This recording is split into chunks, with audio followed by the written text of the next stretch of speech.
rescato, porque para mí es un principio nodal, un principio cardinal de mis creencias en términos políticos y económicos, porque al final la economía política es una de las ramas más importantes en la afectación de la vida de los ciudadanos. Quiero rescatar dentro de el juicio interesante de valor y de opinión que hizo muy temprano don Álvaro Arbelo.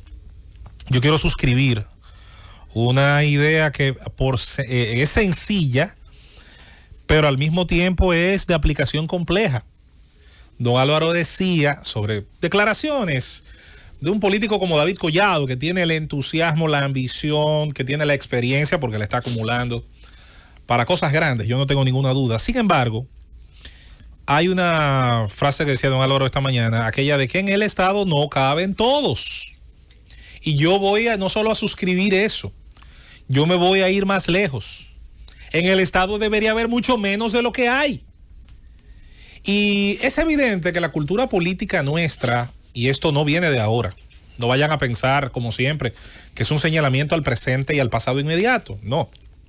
Es un señalamiento desde lo más lejos en nuestra historia. A finales del siglo XIX, la política local, y sobre todo tras la muerte de Ulises Heró, y cuando vienen momentos de tensión y de inestabilidad política, con la excepción del paso por el poder de Moncáceres, que fue tal vez el momento de más estabilidad entre la muerte de Lilis y el advenimiento de la dictadura de Trujillo, es un momento de cierta calma. A lo que aspiraba la inmensa mayoría del liderazgo nacional era una colecturía de aduanas. La gente se mataba por ser colector de aduanas. En un gobierno cuyos ingresos dependían de la mercancía que saliera o entrara por los puertos dominicanos. Ese era el puesto deseado, soñado. Pero atención, lo fue en otras partes del mundo.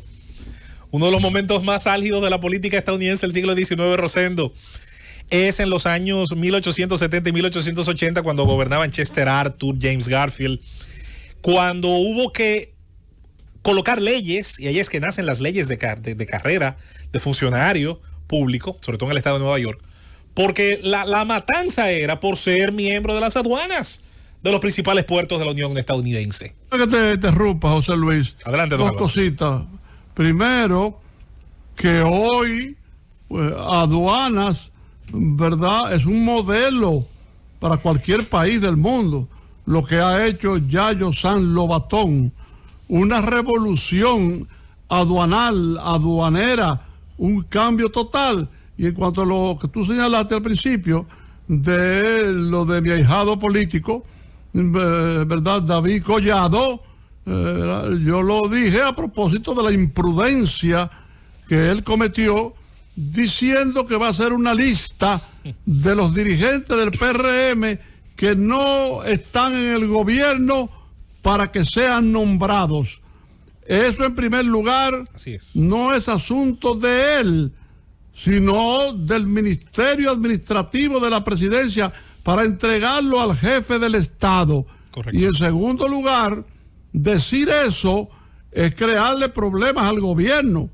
¿Por qué? Porque entonces son muchos los que estarán en esa lista y cuando no haya salido su nombramiento dirán, coño, pero ¿y qué fue lo que pasó? No, y entonces encontrarían un culpable rápido, fácil en esa situación. Así que estoy muy de acuerdo con usted de que incluso en términos de estrategia política es un poco arriesgado. Ahora bien, me voy por la parte más incómoda. Yo sé que esto le va a saber a batida de vidrio a la cultura política dominicana vernácula. El Estado no es más que una suma de servicios de seguridad, de infraestructura, de salud, de educación. Y esos servicios, hay que decir que en República Dominicana la inmensa mayoría de ellos no ha pasado el examen de eficiencia. Y que conste quien les habla, porque hay que intentar ser justos, como decía el apóstol Juan Pablo Duarte, que conste que yo soy el primero en reconocer que el Estado Dominicano ha tenido en los pasados 30 años aspectos en su evolución que han sido altamente positivos. Y voy a citar el caso del registro civil. Bueno, el que sabe lo que era sacar una cédula, el que sabe lo que era sacar un acta, el que sabe lo que era modificar un documento hace 30 años en la Junta, en cualquier lado, recordará la problemática y los intermedios que había que pasar.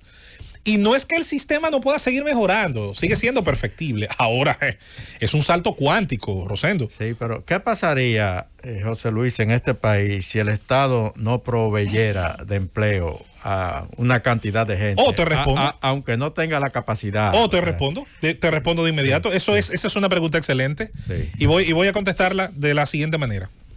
Si el rol del Estado fuera generar empleos, mi estimado Rosendo, independientemente de la cantidad, calidad y formación de quienes los reciben, entonces el presidente de la República debería, tan pronto llega al poder el día 16 de agosto de cada cuatrenio, debería nombrar a toda la población y resuelve automáticamente el problema del desempleo. Yo te digo eso. Pero no, ¿por qué? Por una razón elemental, Rosendo. Aunque los políticos hayan llevado a la exageración, una institución pública o privada se supone que tiene un personal necesario. Ahora, entre ese personal necesario y el personal innecesario que le hemos agregado, entonces, ¿cómo yo respondo a esa pregunta? El empleo que no surge de la productividad destruirá lo poco productivo. ¿Por qué? Porque ¿de dónde es que se paga la nómina pública? Pero ¿por qué yo te hago la siguiente pregunta? ¿Por qué el gobierno de Estados Unidos nunca tiene presión para emplear gente? Porque el presidente solo puede nombrar 2.200 ciudadanos. No. Porque hay un aparato. ¿Usted sabía? Porque hay un aparato productivo en Estados Unidos que genera más empleo incluso de lo que el mercado requiere. Y el Estado no es la obsesión de los profesionales. El problema de este país es que el sector empresarial privado no genera empleo. Es bueno destacar, a propósito de esta discusión amistosa y profesional de José Luis y de Rosendo, que en Estados Unidos el empleo generado por el gobierno es 10% menor que el empleo que generan las empresas privadas. Es ahí una gran diferencia. Lo cual, hay que decirlo, Rosendo, y me parece interesantísimo lo que tú dices. Si se generan las condiciones, y en efecto una de las políticas públicas más importantes de toda nación es precisamente generar las condiciones de ley, de competencia, de facilidad de registrar una empresa. Y voy a citar un caso. ¿Pero y qué más le pueden dar a un empresario dominicano? Yo no hablo de darle. Pero yo me refiero, yo no digo darle. Ni exenciones ni privilegios. No. Se la dan todas y no generan empleo. Pero espérate, pero precisamente ahí está la trampa. Cuando un empresario o un grupo de empresarios o una familia de empresarios recibe condiciones que están más allá de lo que la ley dice, usted no está facilitando que el aparato productivo genere empleo. Usted está facilitando a un actor que tenga los privilegios que otro no tiene. Y no solamente eso, está haciendo que se tenga unas ventajas tales, no importa si es en el café, en el cacao, en la industria, en lo que usted quiera. Le está generando unos privilegios tales que está automáticamente, lo sepa usted o no, generando una barrera de entrada altísima para la competencia. Entonces, no se defiende, mi estimado Rosendo, la hipertrofia del Estado, no se defiende con lo que ha sido un ejercicio mercantilista del Estado Dominicano en relación a la economía. Todo lo contrario. Ambas cosas deben ser disminuidas a su mínima expresión. ¿Por qué? Porque el Estado nunca podrá, en el entendido de que una economía mercantilista es mala, y estoy totalmente de acuerdo, de que una economía que pervierte a sí misma sus reglas de juego no podrá generar nunca un nivel de productividad alto, con lo que yo estoy totalmente de acuerdo. Es la escuela económica en la que me adscribo, de hecho. Entonces, ¿quién va a sustituir ese error? El Estado, nombrando en una nómina más de la gente que necesita. No, todo lo contrario. Porque una economía menos productiva generará menos impuestos. Y porque una economía que genere pocos impuestos, entonces tendrá una limitante en el gasto corriente que pueda tener. Ese es el estado ideal. Bueno, pero yo quiero... Al que tú te refieres. Claro, y es para allá que yo quiero ir. Pero se ha avanzado también. Bueno, en términos de empleo estatal no se ha avanzado. Yo creo que se ha avanzado, como dije ahorita, en procesos. El Estado Dominicano hoy por hoy tiene cosas, mencionó don Álvaro el tema de las aduanas, que creo que puntualmente ha habido, además de la gran gestión que está realizando Eduardo Sanz Lobatón. Hemos tenido históricamente gestiones de avance, como fue la del fenecido Miguel Coco, que a mí me parece hizo un trabajo extraordinario cuando le tocó estar al frente de esa institución. Pero esos logros, penosamente, Julieta, si tú te fijas, son excepcionales, por periodos excepcionales. Tú ponías el ejemplo de la mejora, por ejemplo, en los servicios. En el registro civil, no en todos. Pero no solamente en el registro civil. Pero fue el ejemplo que puse igual. Aquí tú antes, no sé ahora, pero tú ibas, por ejemplo, a sacar un pasaporte y el servicio era bastante eficiente, de calidad, mínimo en el tiempo que tenías que agotarlo. Igual cualquier otra diligencia que tú ibas a hacer en el Estado, los servicios públicos, los servicios que ofrece el gobierno. De registro, porque el servicio de seguridad, escúchame, Julieta. Ah, no, el de seguridad. No. Bueno, ¿y el de transporte te gusta? No. ¿Y el de la educación pero te por eso gusta? te digo, hemos avanzado en algunos. Bueno, pero nos queda mucho, por ejemplo, en el tema de transporte nos falta demasiado. Yo comencé reconociéndote que ha habido avances. Ahora, en los servicios mayoritarios que más impactan tu vida y la mía, y que para resolver los más sobrecostos nos generan a ti y a mí, el avance a mí no me parece que ha sido ni siquiera comparable al que materialmente ha generado el dominicano trabajando, el que ha generado el sector privado dominicano, grande, mediano, pequeño, en algunos aspectos, que es bastante eficiente, por ejemplo, en la oferta que te genera en algunos rubros de mercado. Entonces, el Estado dominicano, como en cualquier parte del mundo, primero, no es el que va a resolver la deficiencia del mercado, generar empleos de calidad. Por un asunto muy sencillo. Si una persona recibe, por ejemplo, por trabajo político, porque se fajó a hacer campaña, un puesto de 250,000 pesos mensuales, para poner una cifra clara y específica, eso es un puesto viceministerial como mínimo, o hasta ministerial en algunos casos. Ya no. Bueno, peor todavía. Ya. Porque el Estado, fíjate que no tiene los criterios de límite. Cuando esa persona salga de ahí, Julieta, ¿en qué porcentaje tú asegurarías que va a encontrar, sobre la base de ese mismo talento, preparación, gestión, ese salario en el sector privado? Bueno, son mínimos porque precisamente no abundan en el sector empresarial. No solamente porque no abundan, también porque una empresa no puede asignar un salario de esa cantidad. ¿Sabe qué? Si no tiene rentabilidad. El Estado se puede dar el lujo, a cuenta del bolsillo del contribuyente, de poner no un puesto así, de poner 80 puestos de esos, porque se fajaron a hacer campaña.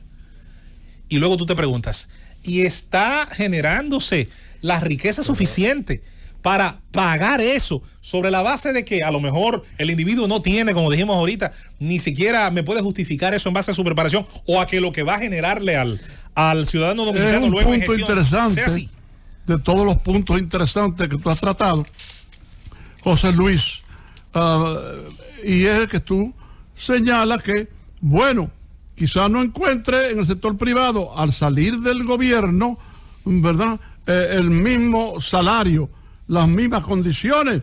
Y has dicho que quizás es que no tiene las condiciones, no tiene la preparación, sino que a lo mejor el cargo del gobierno lo consiguió por su actividad política o lo consiguió por su estatura dentro del nuevo partido de gobierno, pero ahora que va a ir a la empresa privada ya no puede utilizar eso que terminó.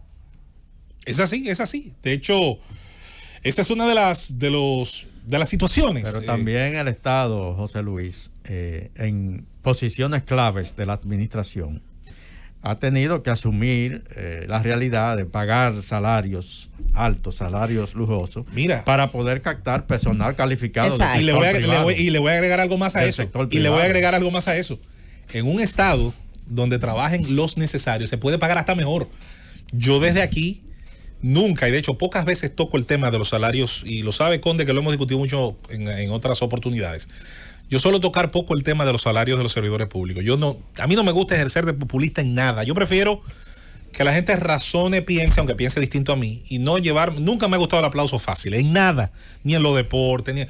Yo creo que los puestos tienen compromisos que hay que cumplir y compensaciones que usted debe recibir. Usted nunca me ha visto a mí degalillándome porque el que dirige el Banco Central gana tanto, o porque el que dirige, o porque un diputado gane tanto. Yo ni en eso me gusta perder saliva. Ahora, en un estado del tamaño adecuado, con la cantidad de servidores que realmente manda cada institución, pero no solo eso, con la cantidad de instituciones que también manda una ingeniería del Estado, Porque hay estados en América Latina, Paraguay tiene 10 ministerios, ahora Venezuela tiene 31. ¿Cuántos tenemos nosotros? 23 o 24, porque ahora se creó uno nuevo. Yo diría, José Luis, se le puede pagar mejor todavía a Rosendo, esos servidores públicos, como tú dices. Yo diría que el Estado tendría que generar mayores fuentes de empleo, donde esa gente... No, es que al Estado no le toca. Oye, no, bueno, pero es el problema que tenemos. Bueno, y no lo vamos a resolver agrandándolo. Porque un problema no se resuelve agrandando el problema. ¿Cuál sería el desempleo en este país si el Estado no fuera el principal empleador?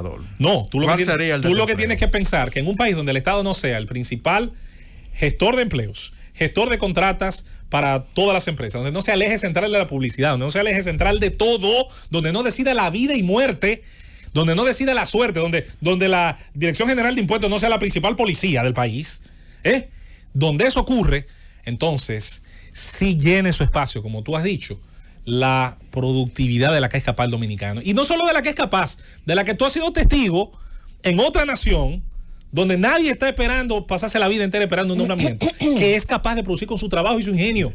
Mira, esa visión de nosotros, rompen una pierna Estado y regalan unas muletas, es la que nos va a tener así, mientras el Estado sea un botín de la guerra política. Yo comparto 100% la visión de un Estado profesionalizado, que respete la carrera y que no se utilicen puestos públicos como una forma de dar ayudas sociales. Vamos a llamarle ayudas sociales a las ayudas sociales previamente calificadas, abordadas con un criterio adecuado, y el empleo es el empleo, que siempre debe ser productivo. Ahora bien, hay cargos de dirección que son y deben ser ocupados por los dirigentes del partido de gobierno, porque cómo se lleva a cabo el programa de gobierno, la visión de un partido político. Yo estoy de acuerdo con eso. Si los altos cargos, no hay los cargos de confianza no son asumidos. Eso es normal y eso es válido.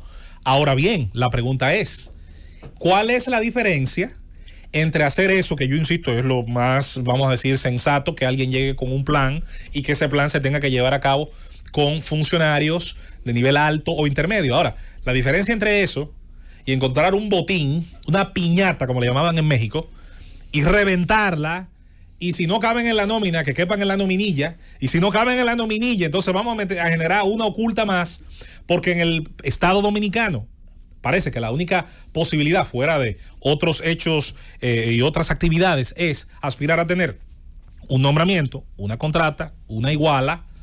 No se puede. El Estado no da para tanto. Llévatelo.